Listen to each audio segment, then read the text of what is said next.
Now, I don't keep my love of trains a secret. If you hang around me, you might hear stories about trains. And while some people are called, like they're drawn to cars, some people are drawn to airplanes, some people are drawn to quilts, others to birds, I like trains. They fascinate me. And so last fall, I began to receive emails from some friends that said that the Union Pacific's 4014, otherwise known as the Big Boy, was coming through Illinois. Now, there were 25 of these engines that were made, and there's only 8 that still exist, and there's 1 that still operates, the Big Boy. It's the largest and most powerful operating steam locomotive in the world. So last fall, I started to get a lot of emails from friends who said that it was coming into Illinois. And so most of the events were private events for Union Pacific employees, except for one that was in Wrzeszcz, which is about an hour and a half away. There would be a lot of people there, I knew, and there was no guarantee I would even get close. And it was a work day, so I soon realized I probably wasn't going to see it this time around. And then a light went off in my head. Knowing that the engine needed to make its way from Wrzeszcz somewhere down south in Illinois, and most likely through Chicago, I pulled up the route map that they had, and I realized that it was just about to go through downtown Elmhurst. As a matter of fact, the live steam tracker said that it had been stopped in Lombard to wait for the lights to go. And so I grabbed my camera, I rushed out the door, and I said to Debbie, "I'll be right back." And so I drove down York, which I have termed with safe expediency, and I miraculously found a parking spot near the tracks. And others there were waiting, and a few minutes later, the train roared by, yards from where Al's hobby shop used to stand. And I rediscovered that excited little boy that's inside of me. If I had not been paying attention, I would have missed it. In fact, I almost did. Now imagine planning for a big trip. Maybe you're taking your family to Disney, out to Yellowstone, maybe to Big Bear Lodge, somewhere to see something great, to have a time. Maybe you are planning to see the next total solar eclipse in 2025. Did you know there's going to be a total solar eclipse in 25? So if you are, you need to start making your plans to go to either Greenland or Iceland or Portugal or Russia or Spain, because those are the only places you'll be able to see that eclipse. Now imagine you do go to Russia to see the eclipse. In planning such a trip, what preparations are you going to make? How are you going to get there? What is your journey going to be like? Where are you going to stay? What will you bring? Will the people in town where you stay also be waiting for the eclipse? Will they accept you, a visitor from the United States, coming into their town for some reason? Do they know the eclipse is coming? Well, this morning we encounter the Magi, those wise travelers from the East. They have been watching the stars and they have been reading the signs. They are the intelligent scientists of their time, those who have been paying attention to the earth and the skies above. They are also outsiders in this story. They are people that are regarded as Gentiles. They are not people who are from Israel or Judah. They would have been considered people on the margins, not people that would have been considered in God's plan. But they are. The term magi is derived from a Greek word, magos, which itself is derived from a Persian term for a philosopher, an astrologist, and a priest. And most likely, these ancient visitors were affluent. They came from Persia or Babylon. And while both Babylon and Persia were known for the astrologists who studied the stars, neither of those places were on necessarily friendly terms with the Israelites. I imagine that the appearance of the Magi in Jerusalem would be similar to how Elmhurst might welcome a sudden entourage of astrologers, scientists, and priests from Russia, Iran, China. Name your place that puts you a little at ease or unease. The appearance of the Magi was unexpected. Their presence highlighted a long-known political and cultural tension. But they're not there for that reason. Something has prompted these Magi to move from their place of comfort, out of their own safety net, to travel great distances to witness this event. They are stargazers, people who have studied the skies looking for answers, looking for indications. And through their studies, they notice a star that is a little out of place, one that indicates that the creator of all things is doing something different, doing something new. This is a star sign from the one who created all the stars in the first place. And as they see this sign, they follow their hearts. What hope do you imagine is in their hearts as they saw the star? Beyond their own studies, they most likely gathered information and words from other cultures. I imagine they probably came across the writings of the prophet Isaiah, a foreign yet powerful scroll filled with words.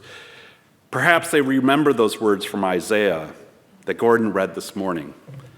Darkness shall cover the earth, but the Lord shall arise upon you, and God's glory will appear over you. And now this star, the God's glory, is appearing over their heads.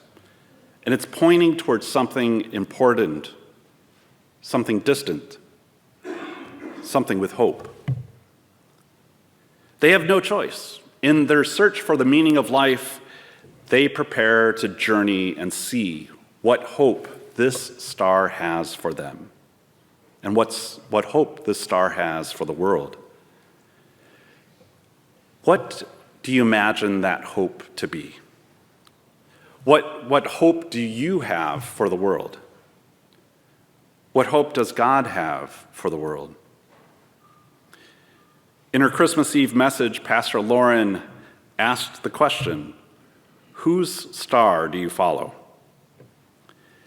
If we follow the star that's pointing to Jesus, what hope does Jesus bring into the world?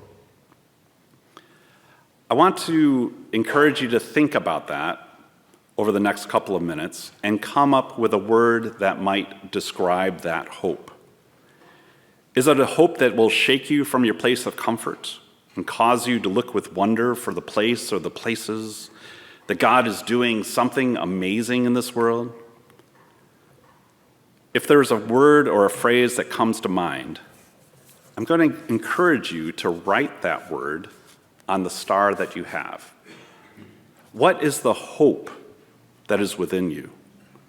And let me challenge you, it should be a grand hope. Think beyond yourself, but also include yourself. What hope does God have for the world? And go ahead and write that on the star. And while you're thinking about that, we're going to return to the Magi who are on their journey. As they travel, I am wondering what they are thinking. Maybe they remember as they're walking those words from the prophet Isaiah, where Isaiah says, "There is a voice of one calling, in the wilderness prepare the way for the Lord. Make straight in the desert a highway for our God. Every valley shall be raised up, every mountain and hill made low. The rough ground shall become level, the rugged places a plain. And the glory of the Lord will be revealed, and all people will see it together, for the mouth of the Lord has spoken." Some of the preparations that would be made for a king to travel included making the road straight, eliminating any obstructions. We still kind of do it today.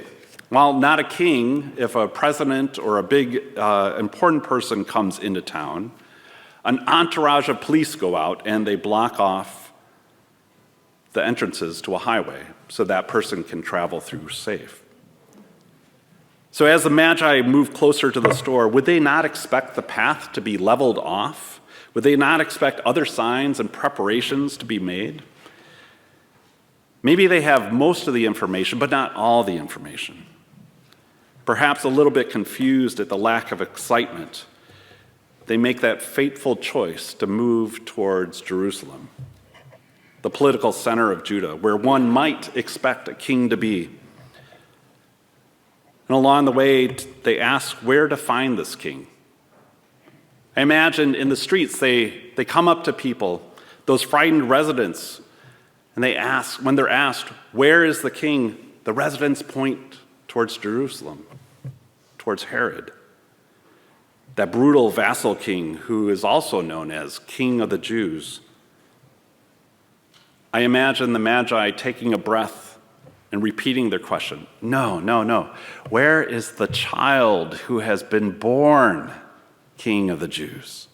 For we observed his star at his rising, and we have come to pay him homage. This intent to pay homage or to bow down before this newborn child has serious political overtones. They come not to recognize Herod as king, but to bow down and worship before a newborn king. And this is what is frightening Herod and all of Jerusalem. The status quo is being challenged.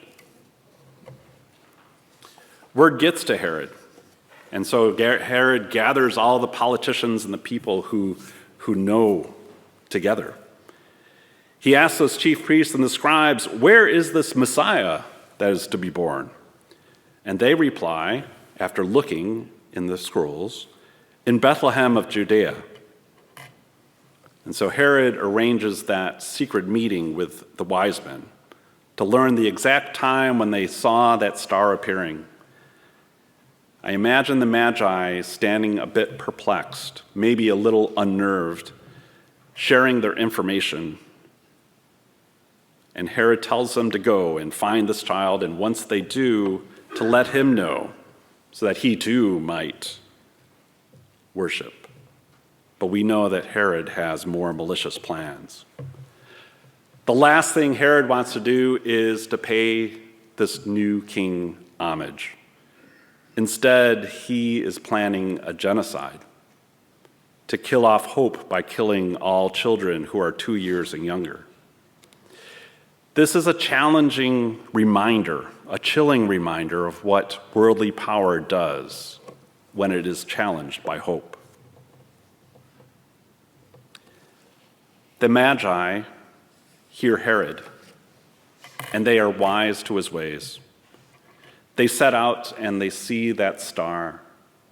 It has stopped, and a joy returns and overwhelms them. They enter into the house and they see Mary with her baby. There, the child. And they do what their hearts had intended. They bow down and they worship. They offer everything that they brought with them. We hear gold, frankincense, and myrrh.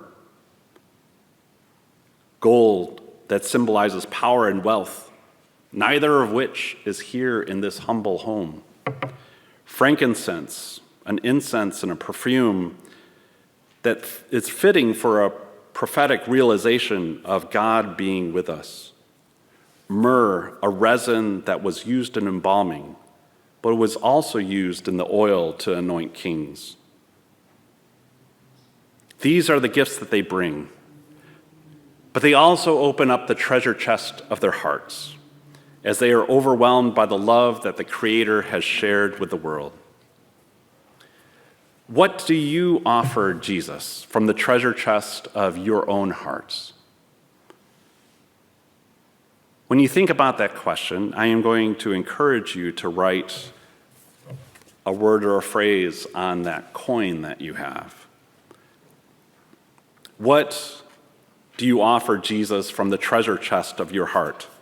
Not monetary gifts, not treasures that can be bought or traded, but what comes from the treasure chest of your heart? that you offered to Jesus. When you think of that word or a phrase or a picture, you can write that on the coin. The Magi encountered Jesus, and they bow down, and they pay him homage. They worship him. They open their treasure chest, and they open their hearts. They spend time with Jesus, Emmanuel, God with us. Their journey is far from complete, but now hope sustains them along the way. May that hope and joy always be with us. Amen.